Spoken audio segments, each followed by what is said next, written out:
Good morning. Good morning. And What's up, buddy?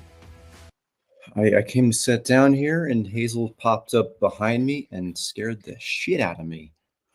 Like she was down here already? She was already down here. Good job. Always good to scare your dad. Keep him on his toes. Here, can you say good morning, Dom?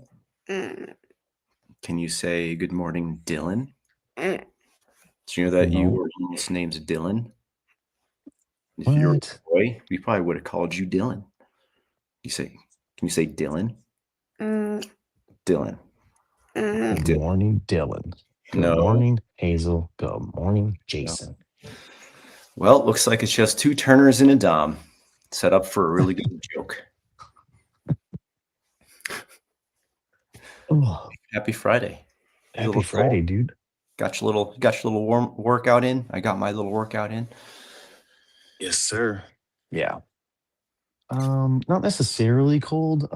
It just felt like I should wear the hoodie at some point one day. I got it. I've had it for a while.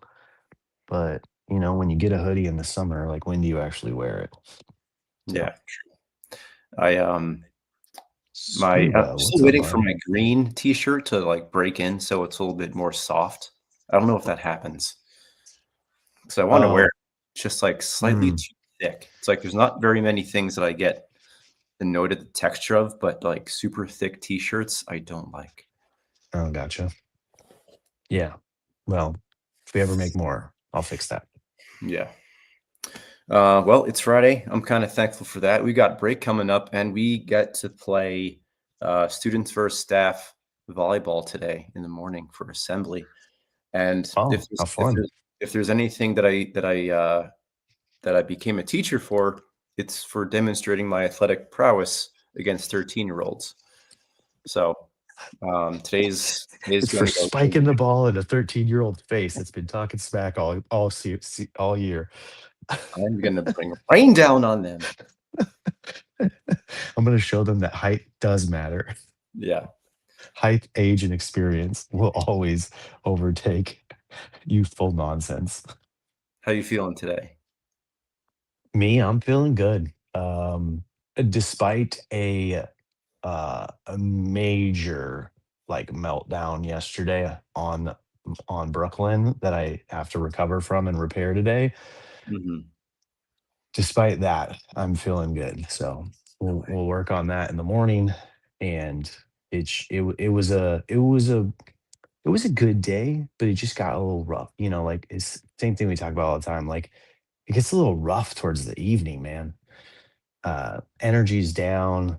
People are still sassy in the house. We're all trying to, like relax and chill. Like I get into either a TV show or a video game, and the kids get in this state where and it's something I've been trying to work on with Amy and trying to figure out myself, but like we're just not good food people. Like, again, I say this to the audience. I wish I knew a guy who specialized in food and could help our family. I'm just kidding. But I don't think there's any help. Like we're a pantry snack family. No one in this house likes to cook, like me or my wife. Like she definitely does not like to cook, and I despise it like so much.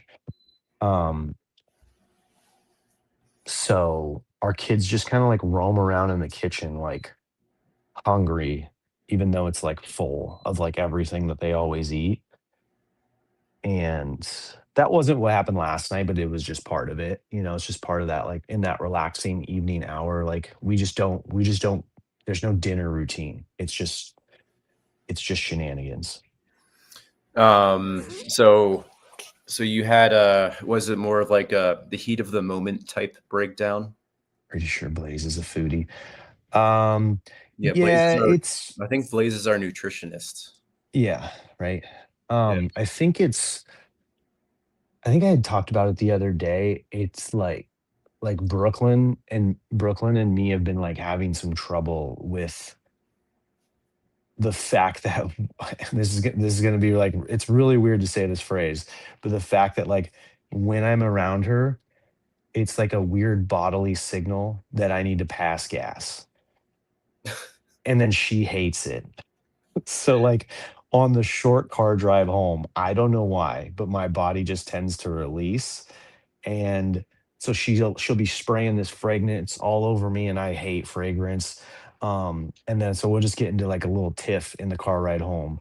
But that didn't happen yesterday. It was we she has a party today, like a end of, like a pre-break party, like a Thanksgiving kind of thing, like a potluck.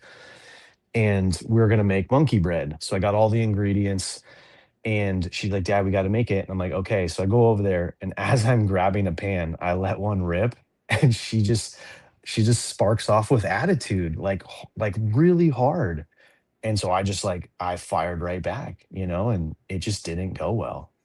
She ran up to her room crying, and Ryan is over watching DJ Drawl while talking with Ron. Yeah, I know. I know. This Ryan guy, like he just leaves us just to go watch some dude doodle on screen. His brother could just doodle on screen if that's what he wants. Ryan No, is no cheating love on lost, us. Ryan. No love Okay, lost, so Ryan. so It's you just so your you niece bent here. down, you farted. Brooklyn Mhm. got mad, so you did it again in response, kind of like to No, no, like, no, no, no, I no, no, guess no. So I like just I just like yelled I just yelled at her. I just yelled at her. Like I said, look, it is what it is. It's a bodily function. Of course, I said this in a screaming manner with a couple of cuss words, but there's a little one here. Like it is what it is, it's bodily function. Like this is my house. I'll do whatever I want. Like essentially that, but like multiply it by 10 and add some potty language in there. And yeah, it just turned volatile. mhm. And then I ended up making the monkey bread by myself with my wife giving me like, stares and glares because, I essentially yelled at our child and made her cry Over farts. over farts. Yep. Yeah. Farts Um, kill, ruin households. yeah. So it took a south turn. Yeah, food or like lack of food definitely affects mood. Absolutely, for sure. Um, I mean, we're pretty good at the dinner routine. Yeah, I I know would you say guys it's like are. here's where we don't follow up well is like the actual eating of food. Like this girl, Hmm. I will make her a really good dinner, and then she'll sit there and stare at it for half an hour, and then she'll get up and say she has to do something, mm, and then 30 minutes later, what do you normally say? mm, I know what you I'm said. hungry. I'm And then hungry, and then that, it's cold. My dinner's cold. yeah, like I'll start with like, well, that's dinner, and then I always break down and make chicken nuggets or something. So, yeah, it's an evolving battle for sure. Yeah. So besides the fear of farts and food, today we're talking about fear, Dom. We're talking about what? Fear, Fear. Oh the yeah, don't be afraid. fears of I parenting.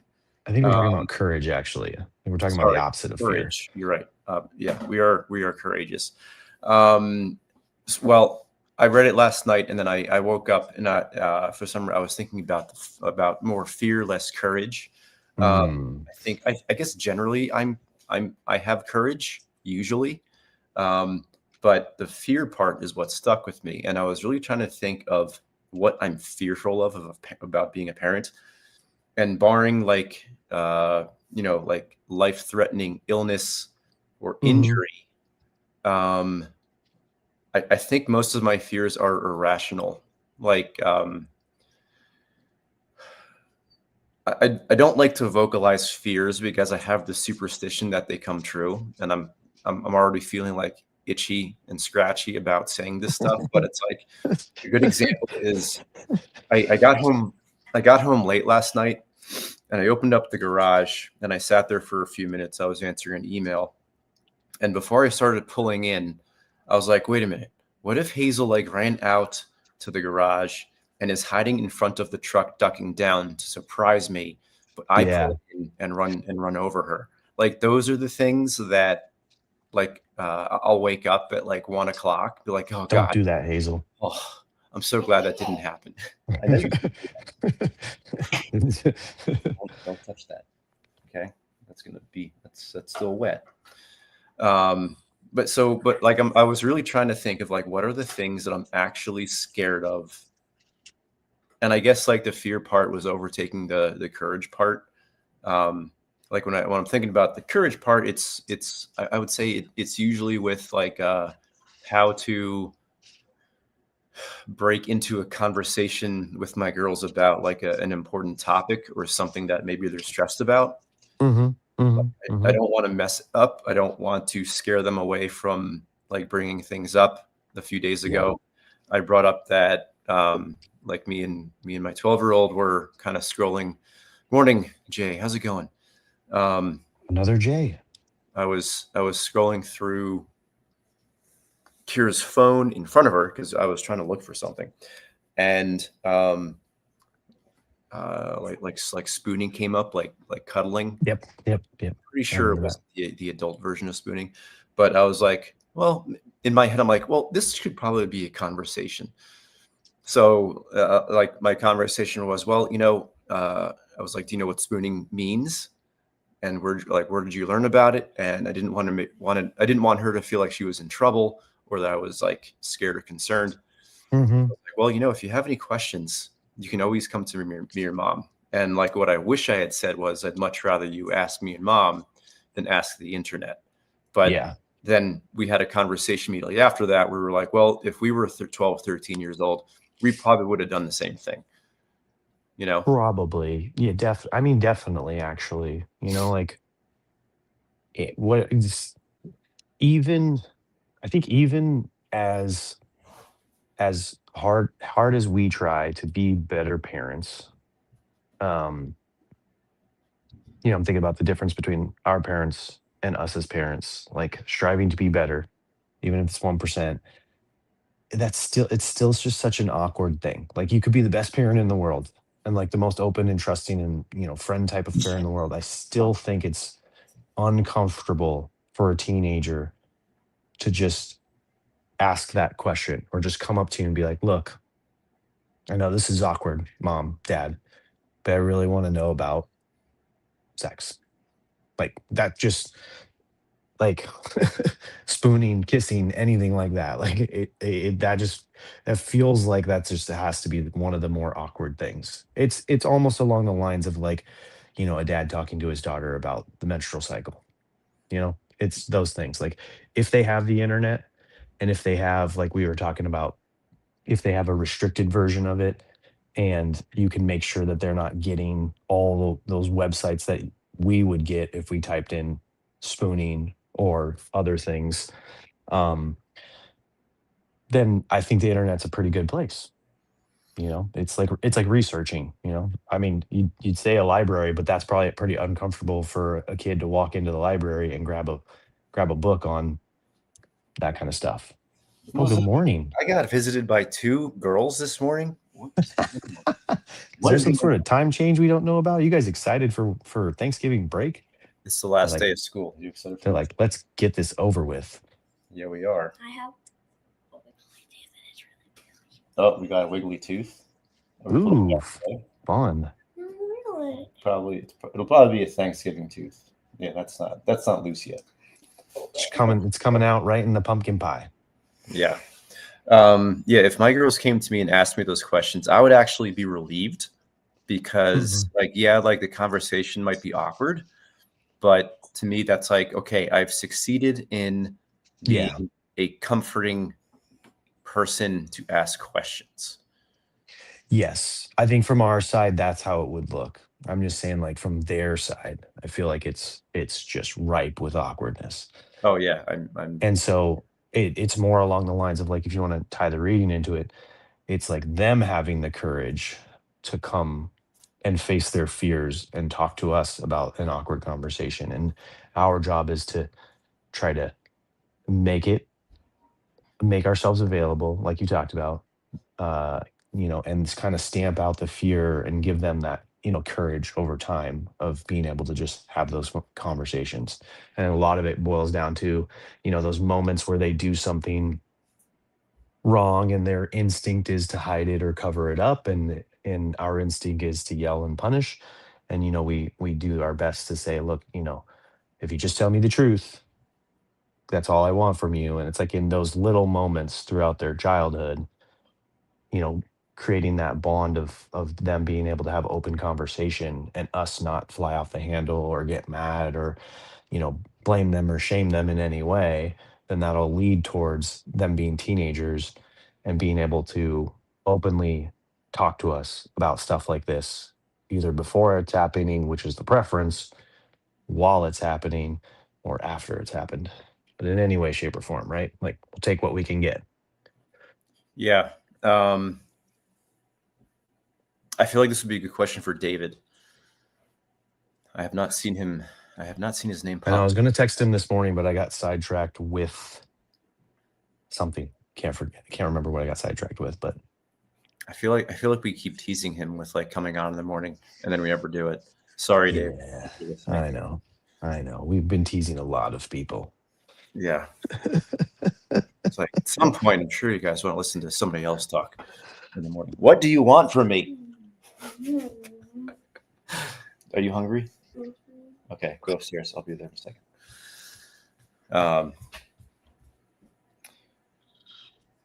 Right. So, courage. Those are my thoughts. Courage to talk. So that's where I'm going to double down on today. Have the courage to go speak with Brooklyn and repair the situation and talk to her about me trying harder to suppress my bodily functions and her trying harder to not overreact. I would say that's okay. So that's a good example. But tweens are dramatic. They're way dramatic. So the other story of this is like I was in the parking lot of her school picking her up and waiting for her. And so like I'm just hotboxing my own car. And she opens the door and she goes, "Dad!" And then she like goes on a walk in the parking lot. And then she comes back and she says it again and then go like she went back and forth from the car like 3 times. She's gonna never want to get in the car. My car Go just ahead. thinks of animals and sports, and probably me. Yeah. Bailey got in the car yesterday and she's like, "It stinks in here." And I'm like what? Because I hadn't done it, anything It's like that. And she's like, "I don't know." And then she starts spraying herself with cologne. And I'm like, "I'm glad you figured out that it was you that stunk." One thing so this is something that I've had to develop as a teacher as well. And I'll say it was kind of courageous because it feels awkward and weird. Mhm. But on the off chance that like I have to like get loud or visibly angry, I've done a pretty good job of like apologizing the day after or like at the end of class or something. Yeah. I gave my students a mid-quarter survey. And in a quarter one, I had most of the same students, and I asked them for feedback. And one of the questions was, do you feel comfortable coming and asking me for help during class?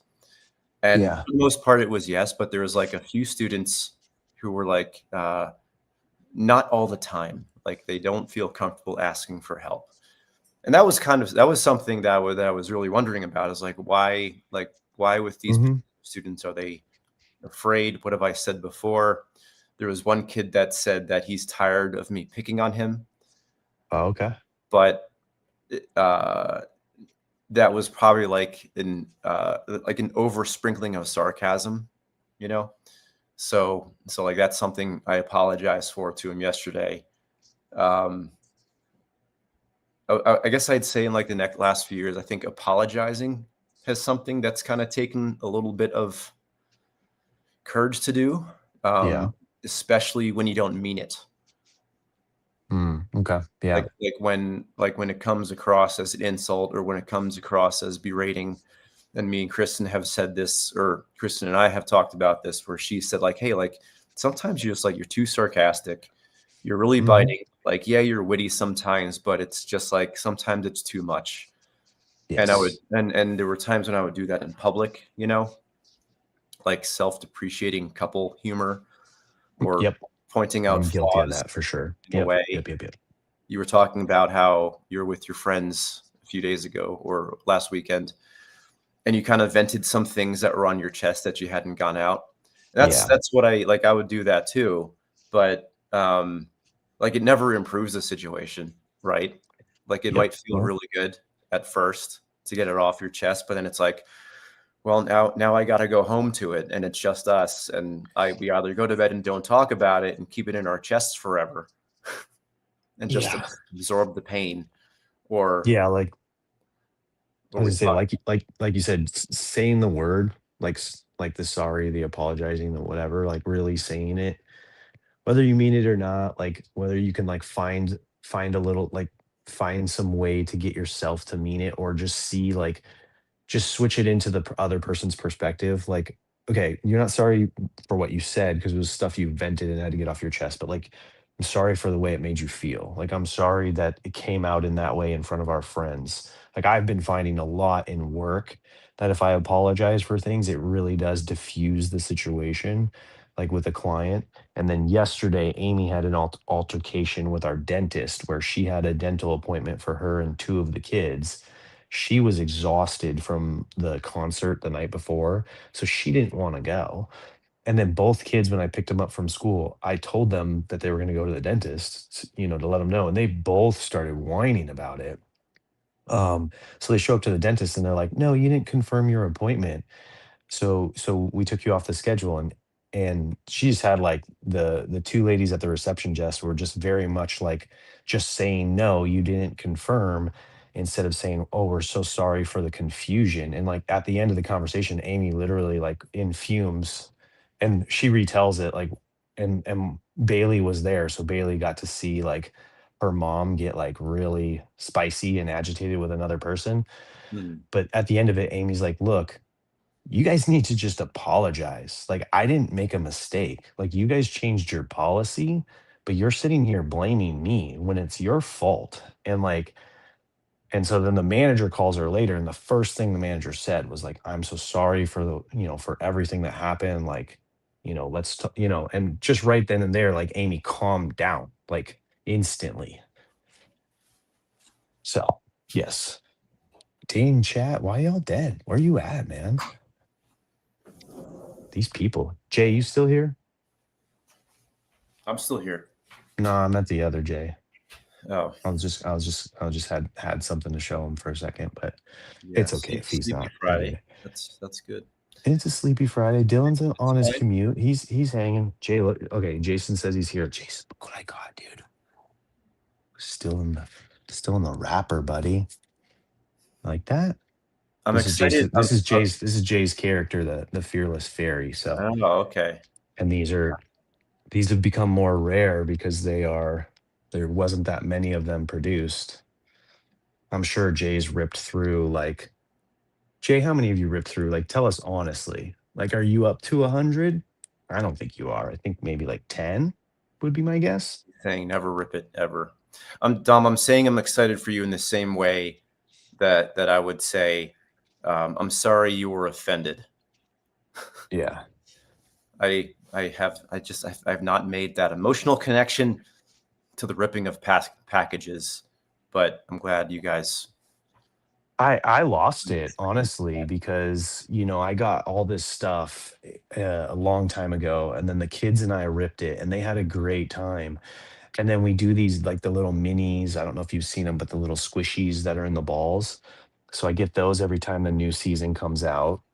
And the kids kind of like are okay with it, but then they get a little fighty when like one of them gets one of the really special ones and stuff like that. And so it's like hit and miss like with my kids. And then I ripped a couple other things like the pins and stickers, and there was something that I noticed where like if I didn't get something really cool, like I started to get a little like, oh man, like really bummed or upset. Like especially because like like when you see people like posting stuff online, they usually post the good stuff, not like, oh, I just ripped a boring box. And Jay knows this because it's kind of like his side job, main job is I don't know if you know this, but Jay is part of a duo, him and Tom. They run a show where they buy product and then they sell it and then they rip it. So Jay's ripped, like, I don't know, he's Yeah. probably still counting. He's probably still counting how many of these comics he's ripped, because I asked him the question and he obviously hasn't responded yet. So he's still trying to count in his head. Um, it might be in the thousands. I'm just kidding. I think there was only 2,000 made of this comic. Yeah, I think I follow. I think I follow them on something. To the Moon is their company. They've been in here in that screen name. Yes, I do have them on there. I do see them. They're Yes. great and entertaining. They just do their shit way too late for me. Like, otherwise I'd be in there watching them, talking with them, trolling Tom, buttering up Jay, because Jay's my favorite. Tom's my least favorite. But yeah, that's just too late for me. Yeah. Like to go live at midnight. Oi, midnight. It just seems that way because and this is a thing that I think I've talked to them about a bunch of times, is like they're both working professionals. Tom's a business owner. Jay worked for Apple, and they both have families. And then they have this like side hustle where they're, finding product for their show, which is a grind and a hustle. And then they're, ripping it live, and then they have to ship it and make content. And I think they've doubled down like every year and gotten bigger and bigger every year. It's really impressive. I'm really impressed by the two of them. As much as I give Tom shit, like I'm definitely a Tom fan. Yeah, way past Tom time. But not as big of a fan as Jay. No, Jay's amazing. Yeah. Just the things about Jay. Jay's face and his smile and his eyes. He just looks warm and cuddly. That maxed out jawline. Whereas Tom just looks like a mean, grumpy old man. I hope Jay comes back and clips all this and sends it to Tom. I'm just playing. We'll do that. I got to run. Do it, dude. You got kids awake, man. I know, they're all awake. What the hell? The one thing I wanted to share on the apologizing part is something I learned from a principal that I worked with for a few years. It didn't really matter what was happening. Like when there was a miscommunication, he was always the first to apologize, even on small things. And I always noticed that the way in which it diffused a potential situation took away an hour at least of like the frustration, whatever that might have been. And even with even when me and Kristen fight, even if like we both feel like we're right and like nothing has been fixed, at the very least, I'll try to say like, I'm sorry we fought, because that's like the worst possible outcome. So if I would have any advice on this page, it was like, have the courage to, I don't know, recognize your part in something, I guess. Yeah, I totally understand that, and I totally get that. Sometimes I just have a little problem with the fact that it's always me. Yeah, that's our job, Tom. I know. I guess so. But man, go be with your kids. Last day of school. We're gonna be here. I mean, hopefully you'll be here all next week. But if not, if for whatever reason you want to just enjoy your winter break without this show, just text me, and please feel free to enjoy the shit out of it without this show. But I'll be here every single day for the foreseeable future. Tom, my days are not complete without you. My vacations would be less not complete without you. All right, guys. Thank you for showing up. The few of you that said hi to us. We love you, and we'll see you back here tomorrow. Have a great Friday, everybody. Bye, buddy. Bye, buddy. Let me get this going. There we go. Music up. There we go.